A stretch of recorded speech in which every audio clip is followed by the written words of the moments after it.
జగన్మోహన్ రెడ్డి ఒక సైగ చేస్తేనే తెలుగుదేశం పార్టీని నామరూపాలు లేకుండా చేస్తాను ఆనాడు ప్రగల్భాలు పలికినటువంటి కొడాలని గతంలో గుడివాడలో క్యాసినో పెడితే తెలుగుదేశం పార్టీ నాయకులు నిజ నిర్ధారణకు వస్తే మీరు నా బొచ్చు కూడా ఇంటికి ఇప్పొక్క కూడా పీకలేరు అని చిటికినాలు చూపించి మరి మాట్లాడినటువంటి కొడాలని ఈరోజు ఏ దద్దమ్మల లోకల్ లాక్కున్నావుంటాయా సిగ్గుండాలని బతికి ఇప్పటికైనా అర్థం చేసుకో. అధికారం లేకపోతే పోలీసులు లేకపోతే నీ కుక్క బతుకు.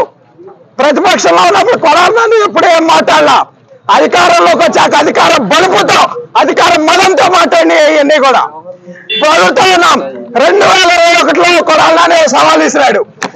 తెలుగుదేశం పార్టీ అధికారంలోకి వచ్చి చంద్రబాబు గారు ముఖ్యమంత్రి అయితే రాజకీయ సన్యాసం తీసుకుంటా అన్నాడు.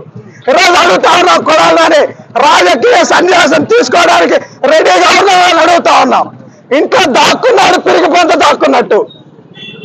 గుడివాడ ప్రజలు భారీ మెజార్టీతో తెలుగుదేశం పార్టీని గెలిపించారంటే అది నీ మీద ప్రజలకు ఉన్నటువంటి ఒక చేత్కారం అని ఈ సందర్భంగా తెలియజేస్తా ఉన్నాం. ఈ రోజు కొడాలని చెప్తా ఉన్నాం, ఇది ట్రైలర్ మాత్రమే. సినిమా ముందున్న రాజా లోకేష్ గారి ఆధ్వర్యంలో మళ్ళీ అంకుశ సినిమా తీపోతా ఉన్నారు. నిన్నే రామిరెడ్డి గారు పెడతారని కూడా ఈ సందర్భంగా చెప్తా ఉన్నాం. కొడాలని జనాల్లో కనిపిస్తే ఇక అదే ఆఖరి రోజు కూడా అవుతుందని ప్రజలు భావిస్తా ఉన్నారని కూడా ఈ సందర్భంగా తెలియజేస్తా ఉన్నా.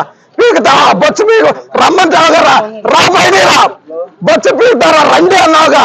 చంద్రబాబు స్థాయి కాదు ఇది, మా స్థాయి సరిపోతుంది. రాబోయేరా కొడాలని.